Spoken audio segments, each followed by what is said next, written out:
The world doesn't slow down at the weekend. In fact, Saturday is when the quieter moves happen, the ones designed to avoid making the Monday headlines. And today, there's a lot to unpack. Let's start where the tension is highest. Iran. Is it a deal or a trap? Negotiations between the United States and Iran have officially begun. On the surface, Donald Trump's position sounds simple enough. No nuclear weapons. That's it. That's the demand. Everything else, the Strait of Hormuz, sanctions relief, and diplomatic normalization, is secondary to him. But here's where it gets interesting. While Trump was issuing ultimatums just weeks ago, Washington has now quietly agreed to unfreeze some Iranian assets held in Qatar and other foreign banks. Iran is calling this a goodwill test, a signal that any major agreement is possible. So, the country that was threatened with obliteration is now receiving unfrozen funds. That's an odd way to negotiate from a position of strength. And the story of the Strait of Hormuz has just taken a dark turn.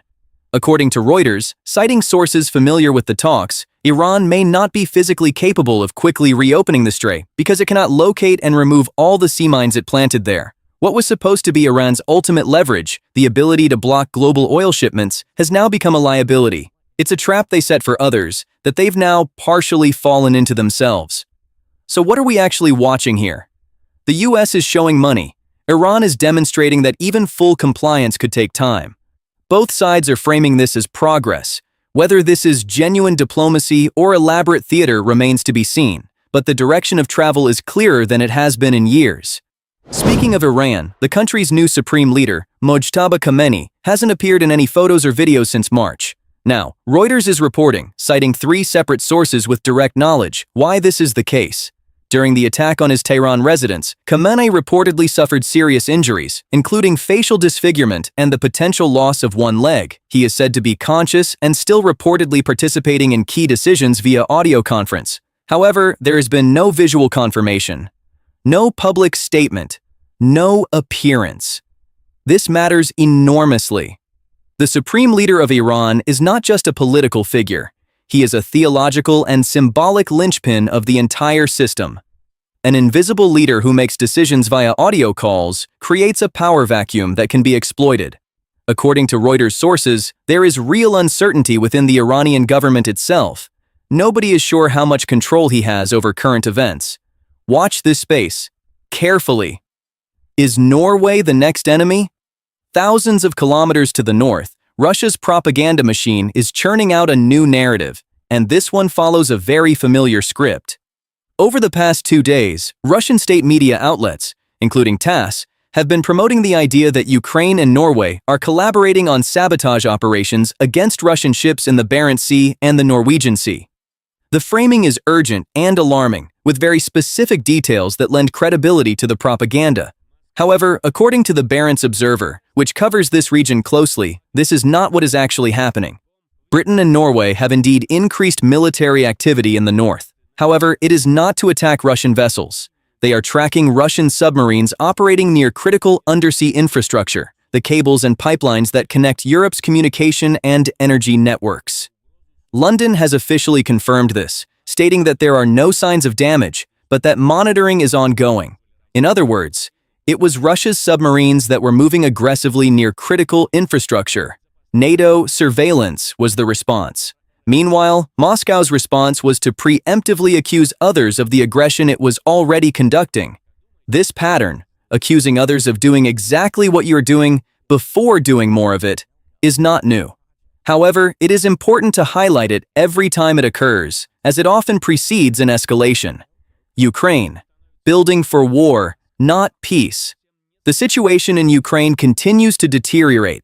According to ATS, a Ukrainian intelligence monitoring group, Russia is actively constructing a new launch facility for Shahed attack drones in the Oryol region, which is less than 200 kilometers from the Ukrainian border. This isn't a temporary field position. Solid concrete warehouses are being built. Storage and training infrastructure for drones is also under construction. Personnel and equipment continue to move to and from the site uninterrupted. The closer these bases are to the border, the shorter the warning time for Ukrainian air defense. At under 200 kilometers, a Shahed launched from Oryol reaches Ukrainian population centers more quickly than if it were launched from deeper within Russian territory. This is about deliberately, methodically, and expensively compressing reaction time. This is not the behavior of a country preparing for a ceasefire. It is the behavior of a country expanding its offensive infrastructure for a longer war. The numbers Putin doesn't want you to see. Now, here's something that's harder to manufacture than drones: public opinion. According to VTSIOM, Russia's state-affiliated polling agency, Putin's approval rating dropped to 68% on April 5th. This is the lowest it has been since the invasion began in February 2022. It has fallen by almost 2.5 points in a single week. It has fallen by almost 5 points in a month. His public trust rating, a separate metric, has fallen to 29.5%, down by a third from its March 2023 peak. What's driving this? Several things are happening simultaneously. Firstly, war fatigue is real and growing. The expected breakthrough in negotiations with Washington has not materialized. Restrictions on Telegram and crackdowns on VPNs are causing daily inconvenience for millions of people. Crucially, the war is no longer something that Russians only see on television. It's affecting their phones, their bank accounts, and, increasingly, their social circles. Another quieter but significant development is that people close to Sergei Kiryenko's political bloc are being jailed. Within Russia's power structure, this kind of action indicates where real authority is consolidating and who is being marginalized. Elite conflict in autocratic systems rarely remains hidden forever. The most dangerous thing about these numbers isn't the drop itself, it's the trajectory. Support hasn't collapsed overnight. It's eroding slowly and steadily. In authoritarian systems, slow erosion is often more destabilizing than a sudden crisis because it is harder to manage with a single dramatic intervention. Bali says, enough. Although far from the front lines, Bali is increasingly connected to the geopolitics of displacement. The island's authorities have announced the closure of the Russian village and the Ukrainian village, compact residential enclaves where post-Soviet immigrants had settled and built businesses. According to local officials, these enclaves were operating increasingly outside Indonesian law and cultural norms. The governor was clear: Bali is not a place for parallel societies. Everyone living here is subject to Indonesian law. Full stop. This announcement follows the high-profile closure of the Park Ubud complex, which was also known as the Russian Village. It was shut down following a land use scandal and the arrest of its founder. In 2025 alone, over 330 people were deported through Bali's main immigration office, including many Russian nationals. What is happening in Bali is a microcosm of a situation playing out in many countries that have become popular destinations for Russians and others who left after 2022. Initial tolerance is running out. The patience of host countries is finite. The era of quietly building an alternative life abroad, away from politics and responsibility, is coming to an end. Hungary at a crossroads. The ghosts of 1956 are walking the streets of Budapest again. The slogan, "Russians go home," which was popular during the Hungarian uprising, has reappeared on walls across the capital and at rallies which are drawing increasingly large crowds. Hungary is weeks away from a national election that could end Viktor Orbán's long-standing grip on power. Polls show that his challenger, Péter Magyar, has a genuine and credible path to victory. The atmosphere in the country reflects this. There is anger and exhaustion, and Hungarian voters are asking a very clear question. Which direction should this country face? Towards Moscow or the rest of Europe? Orbán has survived many elections before. However, the combination of economic frustration, international isolation, and a well-organized opposition makes this election different. The outcome is not predetermined. A brief but telling moment from the Russian Orthodox Church, when the sermon goes off script.